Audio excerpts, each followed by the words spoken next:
Hey guys, welcome back to my YouTube channel. So today we are going to be ranking hair brands. Honestly, there are so many hair brands out there. We have to rely on community to know which ones are actually worth our money. That's how I buy all of my products, is mostly by word of mouth and trial and error. So today we are going to be making a tier list and basically ranking from like the best of the best to garbage. So I'm only doing brands that I've personally tried, but if there's a brand that you really like and I didn't mention, or you really hate and I didn't mention, definitely put it in the comment section down below. Okay, so here's how the tiers are gonna go. I'm basically gonna do 5 tiers just to keep it simple, keep it cute, keep it, I'm not gonna say it. Okay, so the first tier, we'll start at the top. This one is labeled 10 out of 10 household staple. Speaks for itself. These are brands that I feel like I can't live without. Always delivers. We have no issues. Quality products at a good price. Yeah, don't forget, price is a big factor in this list. Okay, so a tier down from that, definitely rebuying. Not necessarily a staple, like I can live without it, but I definitely I'm going to rebuy it. It has rebuy value. It's good. This tier, I feel like I'll put more things that have potential, like things that I really like, 1 or 2 items that I really want to try more of their line. The next tier, which is going to be tier 3, is going to be the okay, not great. The it's decent. I may have a bottle or so around, but it's not like one of my empties. I don't use it often and it does not deliver. It does not have much give back. It is, how you say, generic. The next tier is tier 2, which is the I guess tier. And you have to say it like this. I guess, sure. Very much the throwaway tier, but I would say that this is the throwaway tier, but it's not. We have a tier below that that's actually the throwaway tier, but this tier, this does nothing for my actual natural hair, but I maybe could use this on a wig. Which brings us to our last tier, which I have labeled the creators should be jailed. And that's very dramatic, but this tier, I just want to emphasize the disrespect that comes with this tier. I feel like this tier is for brands that really truly claim they cater to black hair, and not even just black hair, just kinkier, thicker hair, and they don't deliver. So enough is enough. We are going to test out these brands. Also, I'm going to say it again, these are just my opinions and my experiences with these brands. So if your experience is different, let me know. With that being said, let us begin. Ooh, let's be messy. Let's start with Shea Moisture. I say that because Shea Moisture has a very messy history and past. Politics aside though, the brand itself used to be a household staple, like 100%. That's all I used to use. I feel like a lot of us, when we got introduced to the natural hair journey, Shea Moisture was up there. Big name, black owned, and the products were bussin'. Amazing. I tried all of their products. One that I love to this day would be their black castor oil shampoo. It's one of those shampoos I bust out when I feel like my hair really needs a good deep cleansing wash. Also, I don't mind their mask and their leave-ins. The thing with Shea Moisture is they did this weird thing where they switched up their advertising.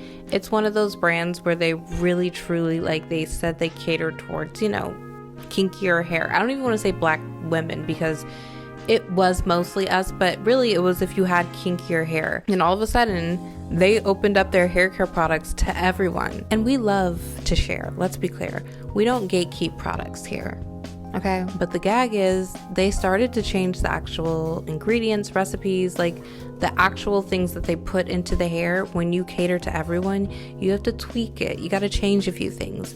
Because of that, I feel like the quality of their products did go down. Now they have built themselves back up since that whole debacle, but I feel like they've never truly recovered and regained that notoriety like they used to have. A lot of their products are watered down, which I don't mind, but I appreciate thicker products. I like thick, consistent, creamy, that's what I'm looking for. So I'm gonna put this in the okay, not great column because It is okay. It's not great. It used to be great. And when you start off with that type of quality and you go down, consumers can tell. Okay, next is Aussie. Aussie is my jam, but I'm probably biased and maybe I can't speak too much on it because I literally just use 3 of their products. I've used their shampoo, I've used their conditioner, and then I've used their Miracle Moisture conditioner. And that Miracle Moisture, baby, that alone is enough to put it on tier 1. Like a staple household will always get it. I'm never a product junkie where I'm like, I like one brand and I use everything from that brand. I'm very picky and choosy, but from the products I have used, very good. So much moisture, so much slip. It makes my hair feel creamy and smooth, and that's always what I'm looking for. I like it. Side note, there really should be a deduction alone for that packaging. The bright purple, I don't mind it, but I just never took it serious. I don't think I ever used Aussie until I heard someone else say that they used it, and then I used it and I was like, oh my god, this is amazing. I'm sorry, I have to give that a 10 out of 10. That has to be a household staple. Aussie products will always have a place in this home. So next we have Cantu. I'm gonna be as blunt as possible. I think it's just lotion. Like, I have used Cantu products before and it feels like I have put nothing on my hair. Just like lotion, just cream and scent and good vibes. Like, I don't feel like Cantu products work. I feel like it's a placebo. And that may be dramatic. They're not awful. I've tried their products before, but now, again, as I've matured and I've tried other products, I just don't feel like the quality is giving the same. I feel like a lot of their products, honestly, they feel the same, they look the same. I've tried different butters, I've tried balms, I've tried leave-ins, and it all has the same consistency. None of them really, it's giving nothing. Go, give me nothing. You guys can tell me if your experience is any different, but Cantu products, and I'm trying to think and trying to be as like unbiased as possible. I'm trying to think of any Cantu products that I like. I really just can't think of any. It's just something I just know I'm not going to rebuy. I've tried it again. I tried it a 3rd time, and it's just every product just does not do it for me. I'm gonna have to put this in the lowest tier. The creators should be jailed because I just feel like, why are y'all playing in our faces? What is this? Okay, so next is TGIN. TGIN, I always go back and forth with this brand. It is good, but I don't know if my hair loves it. I think the product, it's good. I can tell it's quality. Also, let's get into price. Shea Moisture was low on the list too because of how expensive it is. TGIN is kind of similar to where it's a little on the pricier side. Some products, I mean, I'm not trying to pay upwards of $20 for a shampoo or conditioner. That comes in a jar that's this big. I'm like, excuse me? That's why I appreciate brands like Aussie. I'm like, give me a big jar of conditioner for $7. Thank you. But TGIN, I feel like their products are quality. I feel like they work really well. I feel like when I think of them, I think of more like clarifying. My biggest issue with them, I think, is the scent. It's very timid scent wise. I've tried their shampoo before. I've tried their leave-in. I've tried their hair butter, and I find it underwhelming. And I don't know how else to describe it, but it's not that it doesn't work. It does fine, but it doesn't leave my hair like the most moisturized. I'm very unimpressed for that price. We'll put this in the okay, not great category. Moving on, we have As I Am, which I love As I Am, but I cannot afford As I Am. And I love the smell. They're one of those brands that has like a signature smell to all of their products. So their coconut co-wash is everything. It is one of my favorite things in the world. It is so like slippery, and I keep using that word, but when I say it has slip to it, I mean it's easy for me to put in my hair and for me to detangle my hair with. Like, it makes my hair nice and smooth. It's easy to comb, brush out. That's why I'm so anti-shampoo sometimes, because when I put shampoo in, oftentimes it strips my hair of the moisture, so it's very hard to comb through and manage after I shampoo. That's why I always love to follow it up with a really good juicy conditioner. My hair takes a lot of product, so I'm literally gonna have 3 maybe washes out of that. and then it's gonna be gone. So I have to think logically and again kind of figure out what products to use when. And then they have this double buttercream, which is so good. I've done twist outs with this. I haven't done twist outs in so long, but when I did, it leaves my hair so soft. It's one of those things where I'm like, okay, you deserve to have the name double butter, because I'm very iffy about when things have butter in the name. I'm like, butter is just very descriptive. Butter, you think of fluffy, you think of fluff, and when it doesn't deliver that, I get upset. But this delivers. I have to put this at the top tier. This is for sure 10 out of 10 household staple. It is a little bit pricier, but it's one of those things where I'm like, it's actually worth the price. Next, we have Lotta Body. Lotta Body, I don't know how to feel about this. Yes, I do.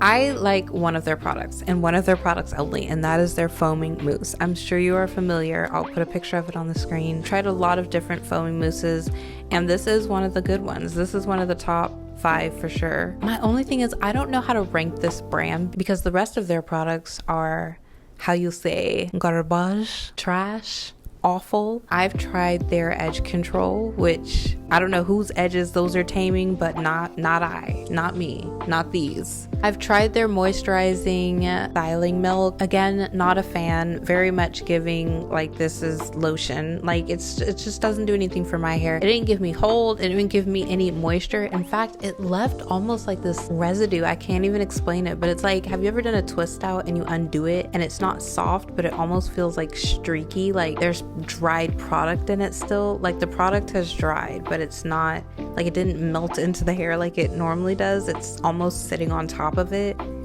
I'm gonna put this in, oof, it's really fighting between the last and second to last place, and I'm torn because that mousse, it really is saving it.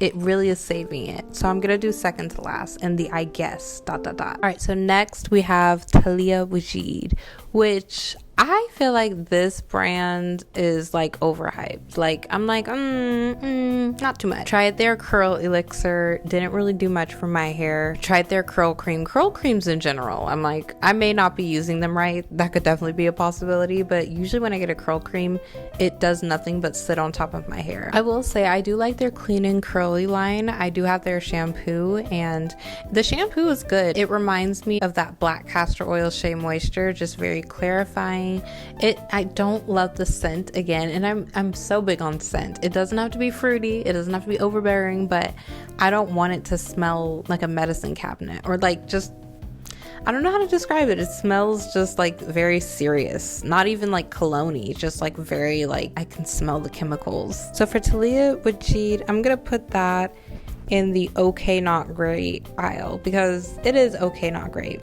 I'm not running out to buy it. If I have other options, I'm gonna pick those other options first, every time. Okay, so next is Mielle. Mielle has probably been, next to Shea Moisture, one of the products I've used for the longest. I think at one time, it was very much a brand that I didn't take serious. I like that they do different lines too. I mean, other brands do as well, but I like the way they do it. Their pomegranate and honey, iconic. I think their most popular drop was their rosemary mint. I'm sure everyone is familiar with that oil, and not because it grows your hair overnight. I don't know why people are acting like it's like overnight. No, but it is a really good oil to use in your hair, and just that whole line, it's really good. I am a huge fan of anything mint, or I'm like, I love when you guys go down that route. I'm like, do the mint, give me a little tingle in my hair. So Mielle for sure has to go in 10 out of 10 household staple. Okay, future editing Maddie here. I'm gonna make this as short and sweet as possible. I have heard all of the mielle drama that has come out, and it's really disappointing, because I was just talking about Shea Moisture did something similar where they just out of the blue like switched up. I think what happens is these Black-owned businesses end up selling to bigger corporations who clearly don't care about our hair and the ingredients and the quality. They just want to make a cash grab. One of the first things they always do is try to broaden out their horizon and open the products up to everyone else. And like I said, no one minds sharing, but when it comes to black hair care products, we do need that inclusivity. So because of that, and because also the products were kind of linked to possibly attributing to cancer, I am definitely moving this down to the creators should be jailed. And I, for one, am not going to be using mielle in the future. At least until they get their stuff together. Because girl, what?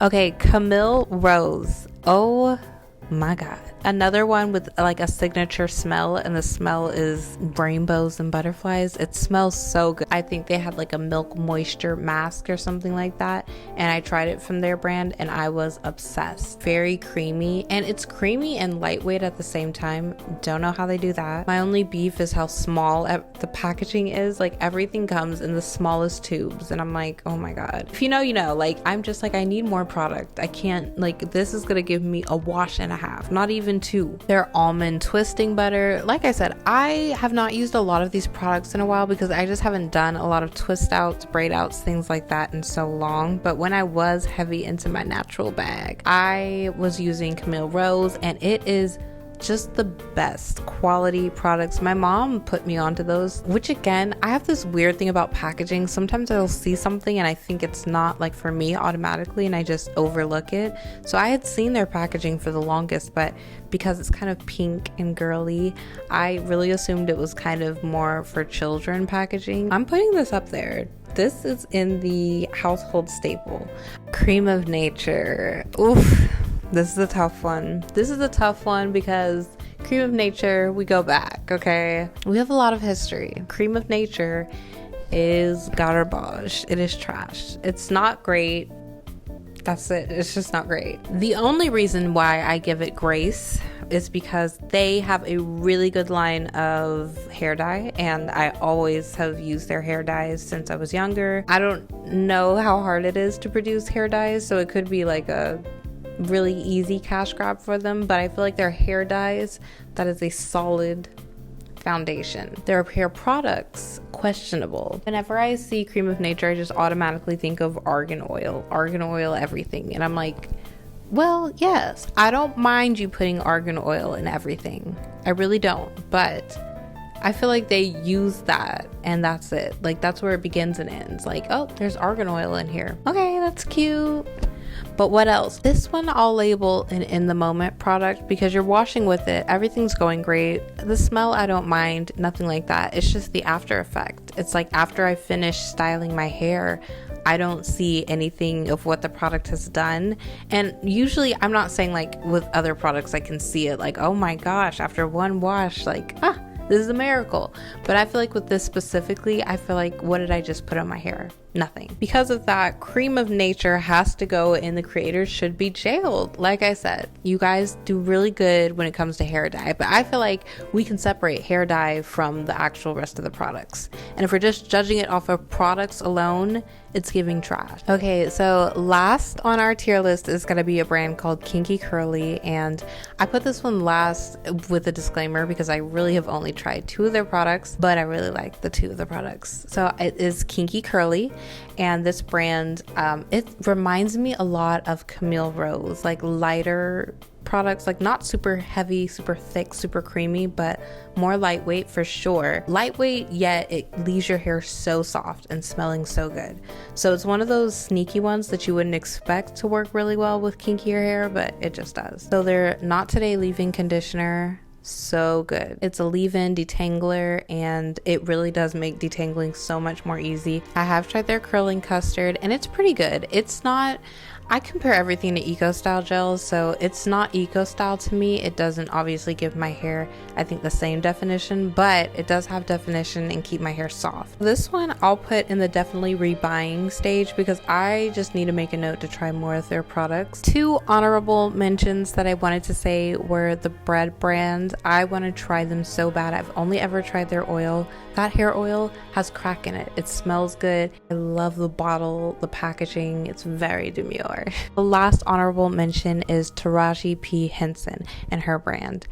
My sister has tried it, and I've tried a few of their products just based on what she has, and I think Taraji's products smell really good. They look really good. Packaging is so cute. The reason I'm not listing that, and this kind of will lead me into my last little spiel. Just getting on my soapbox just a little bit. Hair care is already frustrating enough, especially I'll just speak from a Black woman's perspective. Our hair and our crown is our everything.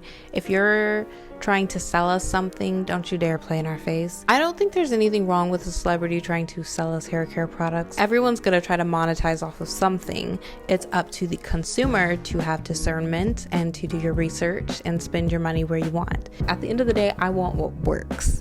Products that I know that works with my hair, that my hair likes, that stay consistent. That's important to me. I'm trying to build up my product list. The goal eventually is not to have to go and seek out different things every month, you know. It's to have this build up and lineup of really strong products. Okay guys, that is gonna be it for today's video. I hope you like this tier list. Again, let me know if I left out any hair brands that you guys think should have been mentioned. Give this video a thumbs up if you liked it, and I'll see you in my next video.